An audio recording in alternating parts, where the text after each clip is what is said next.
헌법이 부여한 권한을 행사했고 국권 문란의 목적도 없었고 폭동이 일어난 적도 없는데 내란이라고 하는 것입니다.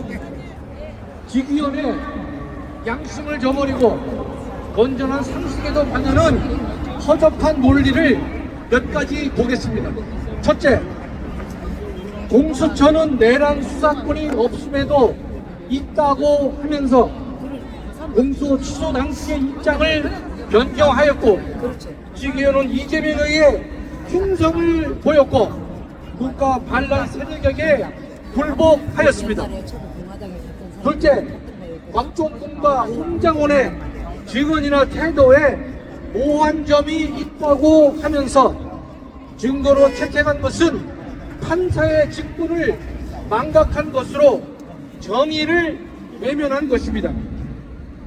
셋째, 국회에 군 병력을 투입하면서 철수 계획을 세우지 않은 것을 가지고 상당 기간 국회 기능을 마비시키려 했다고 단정하고 있는데 직위원에 대한 배신감과 절망감은 이루다 말로 표현할 수가 없는 것입니다. 국회 병력을 투입하면서 철수 계획을 갖지 못한 것은 국회 기능을 상당 기간 마비시킬 의도가 없는 것으로 보아야 하며 동시에 소수의 비부장 군인만 투입한 것과 결부시켜 본다면 국회 기능의 마비, 즉 국헌 문란의 목적이 없다고 보아야 할 것입니다. 넷째, 국회 소수의 비부장 병력을 투입한 것을 가지고 찰스 1세가 군대를 이끌고 의회를 강제 해산하려고 하는 것에 비유하는 직위원의 논리를 보면 과연 판사의 자격이 있는지 의심하지 않을 수가 없는 것입니다.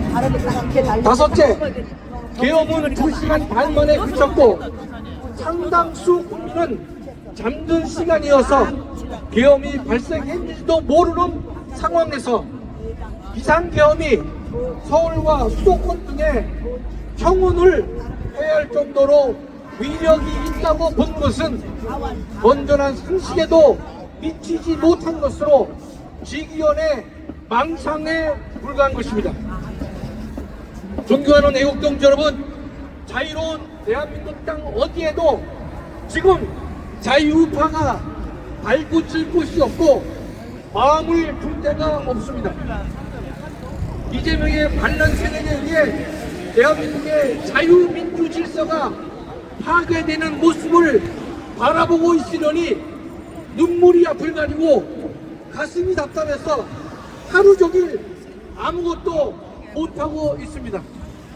숨을 쉬어도 살아있는 것이 아닌 것입니다.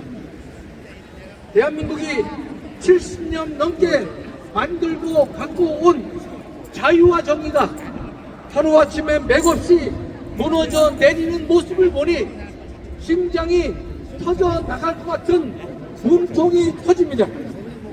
존경하는 애국동 여러분, 윤석열이 지키고 만들고자 한 자유우파의 마당에 얼추 안 되면은 세력의 깃발이 걸고 있는 것을 지켜가야 하는 이 치욕을 어찌 잊을 수 있겠습니까? 우리는 결코 이 치욕을 잊어서는 안 될 것입니다. 맞습니다. 감옥에 있어야 할 인간이 대통령이 되고 대통령이 도리어 옥에 갇혀있는 지금의 대한민국의 모습은 어이없고 기가 차는 것입니다. 이런 세상을 찬다는 것 자체가 부끄럽기까지 합니다. 대한민국의 자유와 정의가 이재명에 의해 무너지고 있지만 광화문 애국동지들의 가슴속에 흐르는 자유와 정의를 지키려는 양심은 이재명에게 결코 굴복하지 않을 것입니다.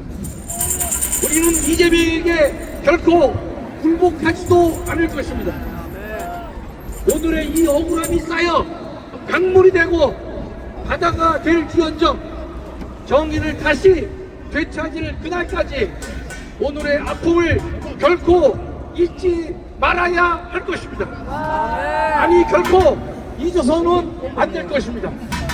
존경하는 애국동지 여러분, 광화문 고백교회가 주님 앞에 부르짖으면 하나님께서는 우리의 간절한 간구와 소망을 들어 응답해 주실 것을 확실히 믿고 있는 것입니다.